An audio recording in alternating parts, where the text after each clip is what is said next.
What's going on, everybody? Welcome to Lunch with the Clydesdale. That's right. You thought we'd be taking a break today just because there's stuff going on all over the world? Nope. We are here. We are here to break it all down. Everything we've seen so far, what's to come. Maybe do a live look in at the Syndicate Crown, where they are on Heat 2 of the first event for the women, and that is Heavy Isabel. We saw John Young compete. We saw in Heat 1 of the women's division someone crush Heavy Isabel with the second fastest time in the world. And hey, we've done it like 600 million times, so why wouldn't someone kill it this weekend?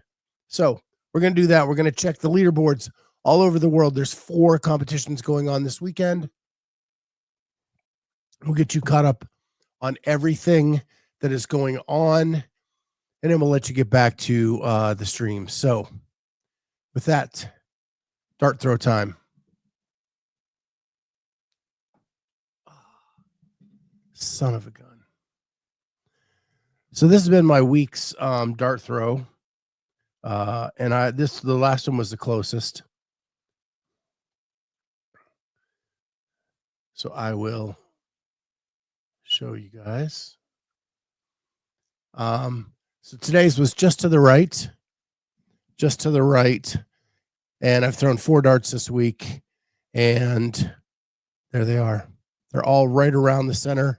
I'm getting really, really close. Corey Leonard.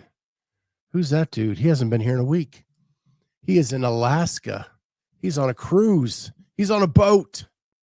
What's up, T-Bird? What is up, Kenneth? So yeah, we'll do some live look-ins at Syndicate, just because we know that you guys want to see what's going on. Live look-in at Syndicate right now. We're on Heat 2 of the women, Heavy Isabel. Someone looks like they're about to finish up sub 5 here. And 446 for that. So not a bad time, but that is nothing compared to what Rebecca Devine did in the first heat at 324, 325, something like that. In pure insanity. She talked afterwards with Taylor Self about how she competed with Olivia Kerstetter in the teen division. She's 20 years old, and she was going after that time, but just missed beating Olivia's time by about 3 seconds. So still pretty amazing. So yeah, so you can go over and check this out after that. But we'll talk about what's been going on.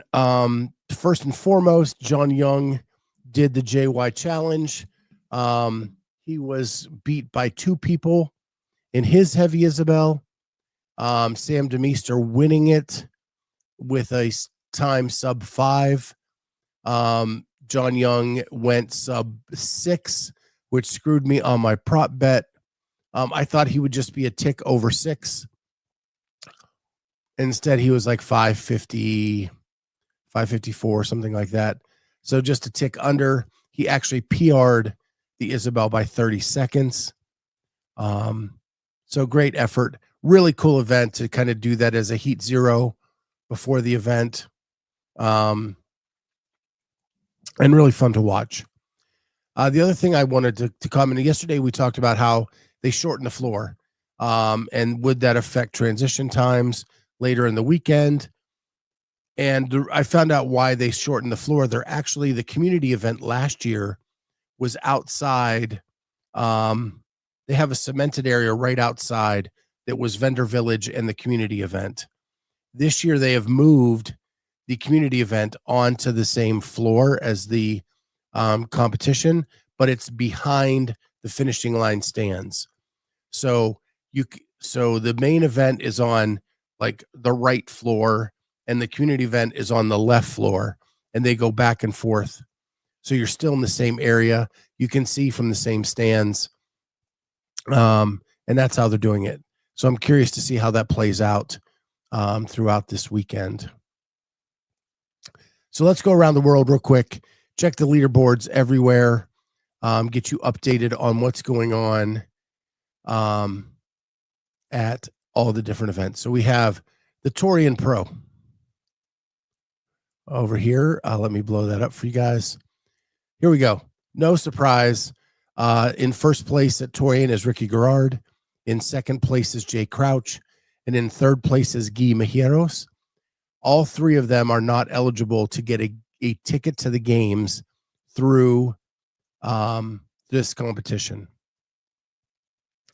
Ricky and Jay already have their ticket. Guy is not eligible for a ticket. So we're looking right now at Peter Ellis in fourth place and Hiko Curtis. They would be in the positions to get games qualification. We have then Ben Fowler, Isaac Newman, Liam Ford, Riley Martin. And then down here, we have Royce Dunn and Brandon Swan taking up the OG spots. I think the biggest news from Torian is that Bailey Martin withdrew after the first event.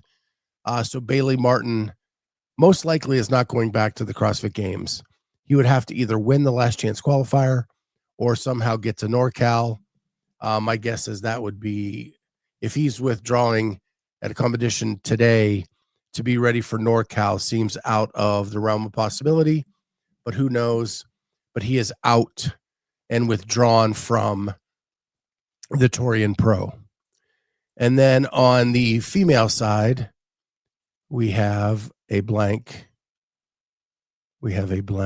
Okay. And it doesn't want to play nice with it. There we go. Here we are. We have Tia Claire Toomey, who has won both of the first two events. Surprise, surprise. She's kind of good at this CrossFit thing, even though she's been training High Rocks exclusively. The first event was predominantly a running event, so no surprise there. But the second event did have some heavy cleans. She ended up winning that by, I think, a minute and a half, something like that, over Gracie Walton. I think she 5:34 to 7:43. No, 7:36. 5:34 to it's almost 2 minutes. Exactly. So that shows utter domination there. Tia is really the greatest it's ever played. Now, will she accept her invite or not? We'll find out soon. But as it stands now, because Maddie Sturt and Grace Walton have their tickets and they're in the second and third position, Tia Claire Toomey and Emily DeRoy would be getting the tickets, closely followed by Madison Gilmore, Gemma Hauk, Georgia Pryor, Daisy McDonald, Michelle Hayes, and Ella Price. What I will say, I'm going to say this about Torian. While it's live, you can pause and rewind. Once it goes off air, you cannot pull it back up again. And that is extremely, extremely frustrating if you are 12 hours behind like I am and trying to catch up with everything this morning, making it very difficult to do so. T-Bird says, their stream was great, could cast to my TV, but had to go to bed before event 2, and they haven't posted the replay yet. Amen to all of that. I actually wasn't feeling well yesterday, went to bed early, slept 9.5 hours, which was awesome. I don't think I've done that in 6 months, maybe longer. Woke up this morning, felt great, wanted to go dive into some stuff. And I could not replay the Torian stuff at all. So yeah. She also says on their website stream, they had the ability to pause and rewind a bit. So WFP should be able to do it as well. I've heard that they are already working on that with WFP to be able to pause and rewind. It's the getting the replay part. And my understanding is that ESPN Australia has picked up the Torian Pro as an event that they are showing live on their channel there, which is awesome news. Anytime that a major network is picking up a CrossFit event, that is good news for the sport. But I think because of that, it's limiting on what they can and cannot do with the stream to some degree. And they probably have sold some of the rights for that. And while it's great in Australia where you can see it on ESPN, it is affecting the rest of the world on the replay stuff. So there it is. Again, that's just rumor. I've heard. I don't have any confirmation on that at all. So then we go to the Far East Throwdown. We'll check that leaderboard.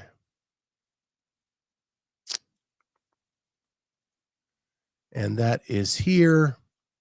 On the women's side, after 2 events, we have Anna Ivanova, Mariana Meza. They are the 2 people in the first 2 spots. This event only gets 1 ticket to the games.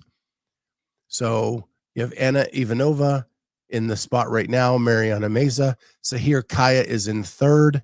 So not too bad. They're using the lowest point wins system. She's only 1 point out, Sahir Kaya, from first place. Sheng Young Choi already has her ticket, so she is not going to be taking that spot. And then Duan Young, someone else that we know, is in 6th.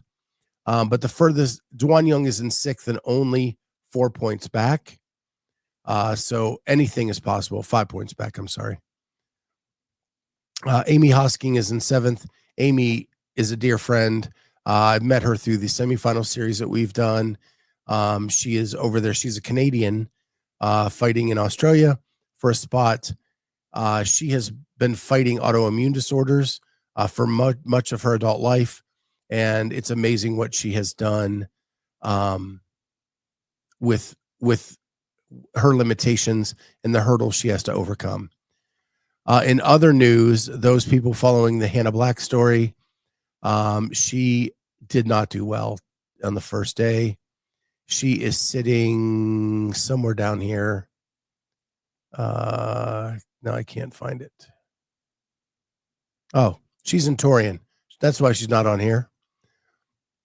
But she was near the bottom in Torian, just to update that part. Whereas Hannah Hardy,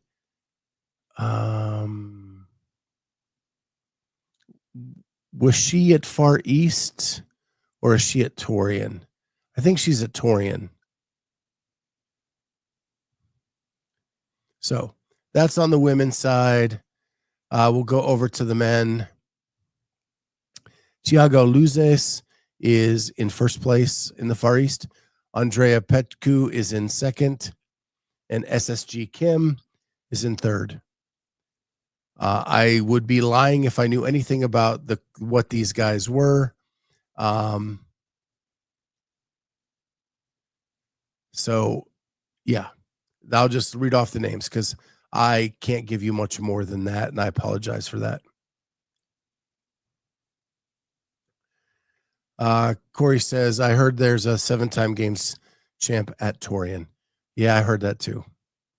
And she's making sure everybody hears that. When we go to the Rebel Renegade games, they don't have anything up on a leaderboard other than an app. So I had to download the app on my phone. And they are currently competing on day 2 right now. So I don't know if all the scores are updated. They are.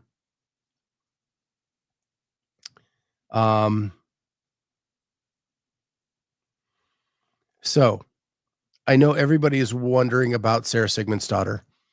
Last night, Sarah Sigmundsdottir took first place in the first event, got 100 points. On the third event, she took 2nd, got 95 points. The second event was a long run into a row. She came in after the run in dead last. She got on the row, and if you have not seen the stream for this, I'm going to try to pull that up while we're talking. they used a row simulator that we've seen before, I think for the marathon row. So I'm going to see if I can find that real quick.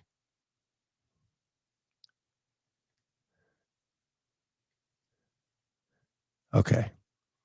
So this is during the men. I'm going to share my screen. This is the Rebel Renegade Games. They had a row simulator. I'm going to blow this up so you guys can see it. There we go. So you can see down here, everybody and their rows, where they stand in the places they are at. And then here are their row paces. So you can see who is gaining on who. This needs to be done at every streamed event. What made watching the row exciting. Because you can see who's rowing what pace. You can see if they're catching. You can see how close they are. It is amazing. So anyway, Sarah Sigmundsdottir is standing in 5th place currently after 3 events. That is with a first and a second. She did some damage control on the row, and that's where it was really cool. She came in dead last after the run, and you could see she was rowing 10 seconds faster than anybody else on the pace. And because of that, she was picking people off. And that was damage control for her, right? How many people could she pick off before the end to have some damage control on that event? So she's currently sitting in 5th. I don't know how far out she is. She is 55 points behind first. I think that is doable because if she is rowing 10 seconds faster of a pace than everybody else in the field, and she wins the first event, she has the capacity to compete with these women and to make it. And I think she has a chance. She just cannot run anymore with that knee. She just can't. And that was evident in that event. On the men's side, Toby Buckland is in first. Raduan El Gadouni is in second. Jacob Hendry is in the third. On the women's side, the top 3 are Evie Hollis, Christina Leviticus, and Lanny Ventnor. I know the first 2, but I do think Sarah's got a shot. I do. Jay Birch is asking, what are they doing? A 2K? It's actually, the name of the event is 333-ish. So it's a 3,000 meter row. Keeping it real, you're not at Syndicate. I am not. I've announced a couple times this week that my wife was not cleared to travel, and she's not cleared to drive. So I can't leave her by herself, not able to get to any of her appointments or get to anything. And she cannot drive for long periods of time because of the swelling that could come up in her knee. And so that's more important than getting to an event this year. And I knew that going into this year that it would be a bit rocky with everything going on. And so it is what it is. I'm bummed that I'm not there, but I'm going to try to make up for it in the fall season for sure. So that's where we are around the world with everything. The other thing that happened today is that CrossFit released Road to the Games Part 2. Now, I have a little bit of a problem with this, and I'm not trying to bash anybody or anything, but today you have 4 in-person semifinal events all going off at the same time. You have content creators creating content around those 4 things on air all the time. And that's when you decide to release another Road to the Games, when nobody has the time to jump in and watch that while all this stuff is going on. That it has been such a slow news week. I've been cramming for stuff to say on the show for the last 2 days. If you would have thrown a Road to the Games out on Wednesday or Thursday, it would get so many views because people were starving for that going into this weekend. But no, you release it on the Friday when all this stuff is starting to up and going. You have done yourself a complete disservice. All the hard work that went into creating this video, because of when you released it, you've just muted yourself. And I haven't seen it yet. I don't know how good it is. It may be great, but you're not going to see the return on that video for a long time because everybody is watching with the events that are going on. It is utterly ridiculous that you would do that. Jay Birch says they should release every Monday or Tuesday. I think Wednesday or Thursday. Monday and Tuesday, everybody's still recapping stuff. Wednesday and Thursday, nothing is going on. Nothing. You'd have clear runway. Everybody loves the Road to the Games. Everybody's going to watch them. But find the right release time to get that done. It's ridiculous. Like when I'm creating content, I kind of look to see what's going on in the space when I release my stuff. Now I'm crazy going on the air right now when Syndicate Crown is going live, and Rebel Renegades is going on right now too. I'm crazy for doing it. I just wanted to stay consistent with my lunchtime crew. But I know my numbers are going to be down today. I know it. And I was willing to sacrifice that just to come hang out with everybody and see what's going on. But CrossFit, you're looking for those clicks and those views, and you need them. You keep crying broke in every marketing aspect that you guys are doing. You're self-destructive with it. There's no way anybody's going to watch that video until next week. You had a 2-week stretch. There was no event last weekend. You had almost a 2-week stretch where nothing was going on. And you wait until 4 events are going on, and that's when you release it. That's got to be the dumbest marketing move I've ever seen in my 55 years on this planet. Well, that or New Coke, one of the two. New Coke was pretty bad. And it didn't matter on the timing on that. That was just dumb. So, final heat is coming up with the women at the Syndicate Crown. Where this one has Brooke Wells and Erica Folo, Caroline Stanley. This one's going to be a good one. Kyra Milligan. So,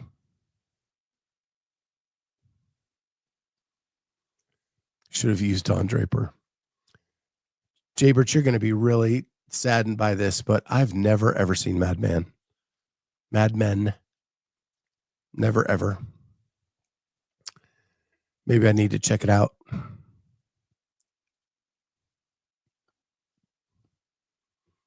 So this is the final heat of Isabel for the women. I think the stream's been really good from what they have put out today. I love the fact that Taylor is interviewing people from every heat. I think that's smart. That's something that Jamie and I used to do, and even Kat and I back in the day. And we were the only people even out on the floor watching the first couple heats. But like Rebecca Devine is probably going to win this event. She was in heat 1, and they got a great interview with her. So I think that's important to do that. And that's where the exposure comes for these up-and-coming semifinal athletes. Rebecca Devine is 20 years old, and that exposure that she got is awesome. Looks like Brooke Wells is taking an early lead on this one, for sure. I don't want to stay on too long because I don't want to get that nabbed for stuff, but I'll keep you guys updated what's going on. But I think the overall stream's been great. They had a pre-show with Pedro, the Spin, and Tyler Watkins this morning, going through the Heat 1 app picks, which my props are already probably out the window. As I picked John Young to go 6-7, he went sub 6. I picked the men's Isabel time to be faster than the women's, and Rebecca Devine is making that probably not the case. So not off to a strong start for sure. And I did not have Rebecca Devine and my Heat 1 app to finish well at this. So we'll see how this goes. Brooke Wells is moving up to the 3rd position right now. And she's got like a 2-rep lead over Caroline Stanley.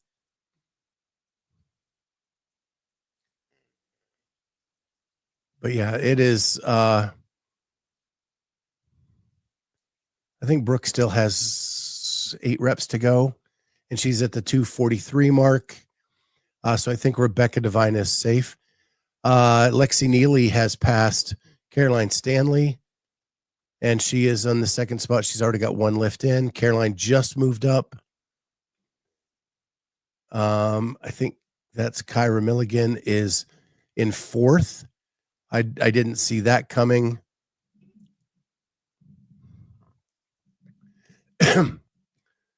So, but a lot can change in these last few lifts as the barbell definitely gets heavier as you're finishing this up. Caroline Stanley is using the power star approach to her snatches, where she is catching it in the wide star approach. Brooke has just moved into the last block. That's 3 reps to go for her to finish, and she's at 339. So Rebecca Devine is going to get the win on Heavy Isabel for sure.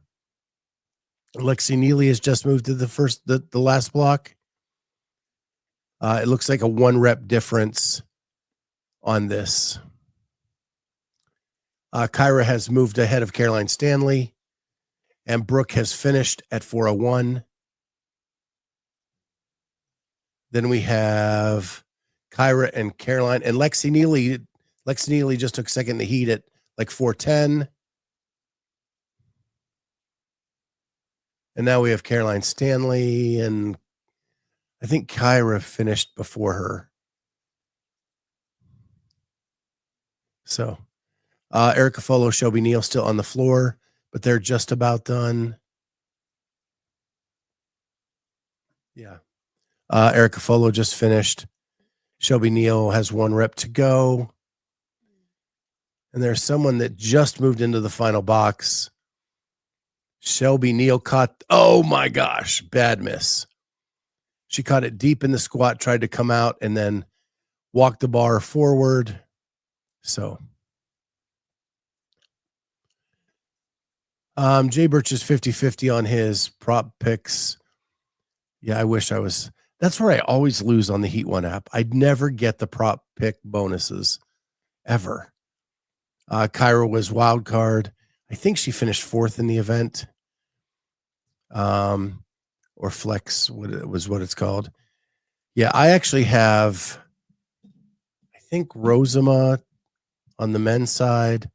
I had Caroline Stanley on the women's, and then I have Alex Majors as my flex pick. When I was going to the noon class at Polaris, he was my coach. He was an Olympic lifting specialist before he started CrossFit, and he is massively strong and really fit. And so I'm hoping I just know something because he happens to be my coach. But look for him probably in the first or second heat of men, to do something, because he's really strong and he loves snatching, and I think that he'll have a pretty good day on that. So there's all that. Any plans for the weekend for you guys? I think I announced yesterday that my wife had a death in the family. So we are actually heading, the funeral is Monday morning. So we're heading to Pennsylvania. I have to take her there probably Saturday night. I'll do the Sunday show from my mom's house. And then there may not be lunch with the Clydesdale on Monday, as we're going to be on the road for that funeral. Maybe I'll pop on tomorrow, just to kind of make up for that. But just look out on the YouTube channel, see what we got. Taylor is interviewing Lexi Neely. Everybody was dogging her. She is really, really fit. And until like recently, she was just doing like class workouts. She's going to be good. Lexi Neely is going to be good for a long time. And John was really dogging her the other night on the spin, and it was great to see her kill this event and take a third overall. So that was great. Headed to Austin to see my wife for the weekend. Then she flies out to Utah, and I'm back to Hamilton for the week. So Jay Birch, while your wife had to go back to work, you're living like separately except for the weekends. So you can help with your grandkids still. Man, what a ripple in the plans, man. What a ripple in the plans. That's crazy. I don't know. Like, I don't know if my wife and I have been apart for more than, well, when I travel for CrossFit, that's the most we're ever apart. I just don't know if I could do that for a long period of time. Prayers to you guys, man. That's got to be tough. Okay. So once school starts, you're going to go back to Austin?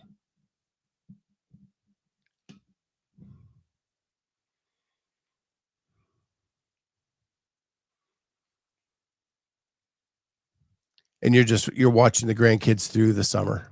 Gotcha. You're such a good dad.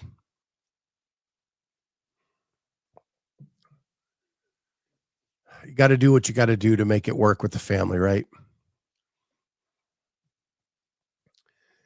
Yeah, the biggest thing I have to fit, we're going to this funeral on Monday. We have, gosh, I have been in a fight with my in-laws for about 3.5 years.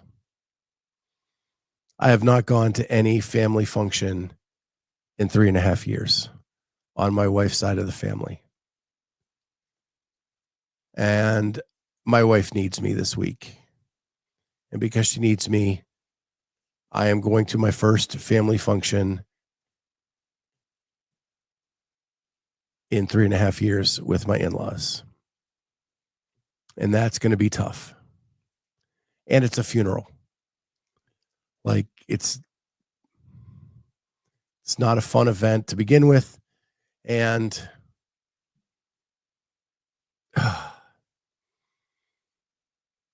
it's going to be really tough. So I'm going to have to reintroduce myself to my in-laws for the first time in 3.5 years at a funeral. So it's going to be interesting. We'll see how it goes. Maybe this can be the beginning of amending. I'm just really mad at one of the members of that family. And I hope I can keep my mouth shut. I am praying that I can keep my mouth shut for 24 to 48 hours and just get out of there unscathed without further damage. So when someone messes with your kid, it takes a lot to get over. And what one member did to my daughter, and it's nothing like It's nothing scathing. It just was how she was treated. And my daughter didn't deserve it. And man, I've literally been talking in therapy about this for the majority of this 3.5 years, trying to get over it. So, yeah, it's going to be fun. Well, they're at a quick break at Syndicate Crown. They're going to come back with the men's heats. I'm going to let you guys go check that out. But things to look for, and maybe I'll pop on tomorrow in between events, just to kind of catch up around the world, what's going on. Tia's still dominant. It's up for grabs on the men's side because the top 3 spots cannot get tickets to the games. Sarah Sigmundsdottir is in 5th place and has a shot. She is showing big time fitness, but she's also showing that she cannot run. And I wish I could see some of the Torian, but the replay is just not happening right now. So everything we said about the WFP and what we hated about what was going on there is now happening at Torian. So with that said, enjoy the rest of your day of competition. Maybe I'll hop on tomorrow before we head out. With that, guys, have a great weekend. And I'm going to get back to work. So you knuckleheads get back to work too. Even I know you're going to have this minimized on your computer the rest of the day. With that, guys, have a great day. And we'll see everybody next time on Lunch with the Clydesdale. Don't forget Sunday Night CrossFit. We're going to break it all down with Carolyn and Jamie. We're still doing that show every Sunday night, the original Sunday Night CrossFit Talk. Bye, guys.